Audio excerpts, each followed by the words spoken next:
Hello everyone, welcome back to my channel. Let's learn.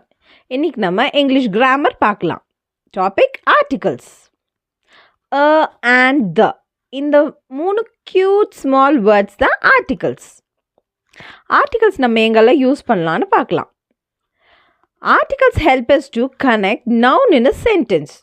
ஒரு சென்டென்ஸில் நவுனை connect பண்ண use பண்ணுறது தான் ஆர்டிகல்ஸ். ஒரு சென்டென்ஸில் நவுனை கனெக்ட் பண்ண யூஸ் பண்ணுறது தான் articles.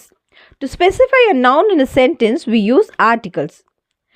சென்டென்ஸில் நவுனை ஸ்பெசிஃபை பண்ண தான் நம்ம ஆர்டிகல்ஸ் யூஸ் பண்ணுவோம். அதனால் ஆர்டிகல்ஸ் எங்கே வரும்? ஆர்டிகல்ஸ் கம்ஸ் பிஃபோர் அ நவுன். எப்போவுமே ஆர்டிகல்ஸ் எங்கே வரும்னா ஒரு நவுனுக்கு முன்னாடி தான் வரும். ஆர்டிகல்ஸ் எப்போவுமே ஒரு நவுனுக்கு முன்னாடி தான் வரும். ஆர்டிகல்ஸ் அப்படிங்கிறது it help us to connect noun in a sentence, to specify a noun in a sentence. Articles comes before a noun. இப்போ noun என்ன? What is a noun? Noun is a naming word. சிம்பிளாக name, place, animal, thing அப்படின்னு சொல்லிக்கலாம். இப்போ நவுனுக்கு examples பாருங்கள். Apple, egg, box, flower, sun, moon. இது எல்லாமே எக்ஸாம்பிள்ஸ் ஃபார் நவுன். இப்போ நம்ம இந்த ஆர்டிகல்ஸை நவுனுக்கு முன்னாடி யூஸ் பண்ணுறதா சொல்லியிருந்தேன்.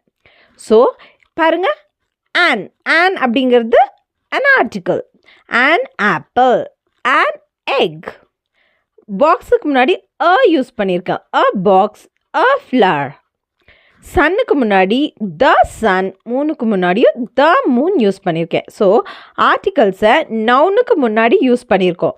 ஆனால் எந்த இடத்துல எப்படி யூஸ் பண்ணணுங்கிறத தான் நம்ம பார்க்கணும். a எங்கே யூஸ் பண்ணணும், and எங்கே யூஸ் பண்ணணும், the எங்கே யூஸ் பண்ணணும் அப்படிங்கிறத நெக்ஸ்ட் வீடியோவில் பார்க்கலாம். தேங்க்யூ.